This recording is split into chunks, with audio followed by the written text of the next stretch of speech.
Hello बच्चों, let's read the question. The question here is that which one of the following statements about eutrophication are true? So true statements हमने find out करनी है. एक aging of lake की यहाँ पे बात हो रही है जिसको हम eutrophication बोलते हैं. So eutrophication या aging of lake हमने देखा है ये एक जो हमारी water bodies होती हैं उनकी natural death की यहाँ पे बात हो रही है. So naturally जो है वो die करती है. So natural death जो है वो किस तरह से होती है किसी भी water body की. सो इनिशियली किसी भी वाटर बॉडी के अंदर जो पानी होता है वो बहुत ही कोल्ड और क्लियर होता है. सो इसके अंदर ऑर्गेनिजम्स भी उसी तरह के होते हैं.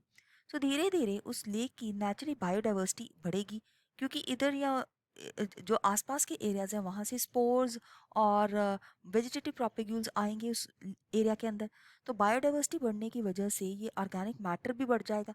ऑर्गेनिक मैटर की डेथ से ये ऑर्गेनिक मैटर जो है रिमेन्स वो बॉटम ऑफ द लेक के ऊपर चले जाएंगे. बॉटम ऑफ द लेक के ऊपर डिकम्पोजिशन एक्टिविटी होगी जिसकी वजह से कार्बन डाइऑक्साइड रिलीज होगी और हीट भी रिलीज होगी. तो वाटर जो है थोड़ा सा वार्म हो जाएगा. अब इस पानी के अंदर जो ऑर्गेनिजम्स होंगे वो जनरली वार्म वाटर वाले ऑर्गेनिजम्स होंगे. तो ऑर्गेनिजम्स का भी वो चेंज होगा और बहुत सारे ऑर्गेनिजम्स बढ़ जाएंगे क्योंकि अब टेम्परेचर जो है वो वार्म है तो फिर थोड़ा फेवरेबल टेम्परेचर है एज कम्पेयर टू पहले जो पानी बहुत ही कोल्ड और क्लियर था.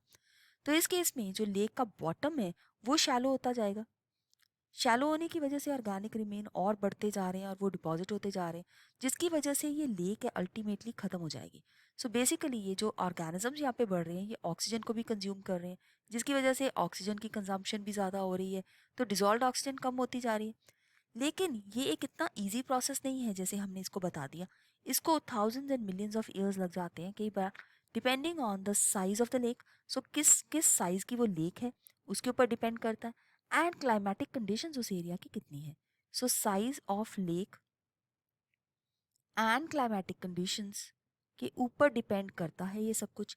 सो हो सकता है 100 से लेके थाउजेंड्स ऑफ ईयर्स लग जाएं. सो लेट्स सी एक बहुत ही नेचुरल प्रोसेस है ये बिल्कुल सही है. It is commonly found in standing water rather than the running water ये भी बिल्कुल सही है. ऑक्सीजन डिप्लीशन यहाँ पे होती है. High levels of nitrates and sulphates की बात की गई है. सल्फेट्स नहीं है एसोसिएटेड लेकिन येस जो न्यूट्रिएंट्स हैं नाइट्रोजन फॉस्फोरस और पोटेशियम इनके साथ ही एसोसिएटेड है. तो फिफ्थ ऑप्शन भी सही है. सो इस केस में हम देखते हैं कि हम डी ऑप्शन को बिल्कुल सही आंसर मार्क कर सकते हैं अपने इस क्वेश्चन का. So four statements 1, 2, 3 and 5 are right here. I hope you have understood it. All the best.